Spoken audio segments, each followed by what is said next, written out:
অনেকেই তো কাজ করছে, সবাই তো আর বাচ্চার মা হয়ে যাচ্ছে না। তো অবশ্যই আমাদের সাকিব খান ভাইকে আমি চাবো সুপারস্টার। আমার কাছে ওভারঅল ওনাকে অনেক নায়কের মতোই মনে হয়। আজ থেকে 10 বছর পর নাটকে কে থাকবে সেটা তো আমি বলতে পারি না। আর যদি সিনেমার কথা বলি তো অবশ্যই আমাদের সাকিব খান ভাইকে আমি চাবো সুপারস্টার। আর ওনার অভিনয়, ওনার সবকিছুই আমার ভালো লাগে। এটা একটা ভুল ধারণা। কই অনেকেই তো কাজ করছে, সবাই তো আর বাচ্চার মা হয়ে যাচ্ছে না। আমি 100% শিওর দিয়ে বলতে পারি এমন কোনো কিছুই হবে না। ইনশাল্লাহ ওনার সাথে কাজ হলে ভালোভাবে কাজ হবে, এতটুকু। আমার কাছে ওভারঅল ওনাকে অনেক নায়কের মতোই মনে হয়। একজন নায়কের যা যা দরকার, স্মার্টনেস বলেন, যা কিছু বলেন, সব কিছু মিলিয়ে ওনাকে আমার অনেক ভালো লাগে। সব কিছু মিলিয়ে ওনার মধ্যে আমার মনে হয় না যে কোনো কমতি আছে।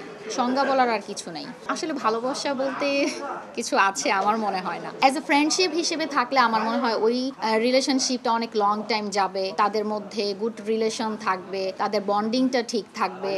এটাই আমার কাছে অনেক বেশি মনে হয়। ভালোবাসা আদারওয়াইজ এগুলো আমি আসলে লাইক করি না। 2024-এ যেই কাজটা করলাম জাকিউল ইসলাম রিপন ভাইয়ার ডিরেকশনে, রাহু বলি, আরেকটা ছিল উড়াধুরা গোল্ড কাপ। এই দুইটা নাটক অনেক ভালো গিয়েছে, যাবে আমাদের এবার ঈদের বিশেষ নাটক।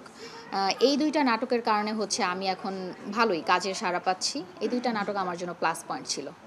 আর চরিত্রর কথা বলতে গেলে যেমন আজকে আমি একটা রিনা খান, আমাকে রিনা খান বানিয়ে দেওয়া হলো। এই ক্যারেক্টারগুলো হচ্ছে আমি করতে অনেক এনজয় করি, বিকজ অফ আমার লাইফের সাথে না এই ক্যারেক্টারগুলো মিলে যায়। আর আমি এই ক্যারেক্টারগুলো অনেক সুন্দরভাবে করতে পারি। ওই রকম ঝগড়াটে, ওই রকম রাগী, সেম ওই রকম অনেক মারামারি করি আমার লাইফে। আমি এখনও মারামারি করি।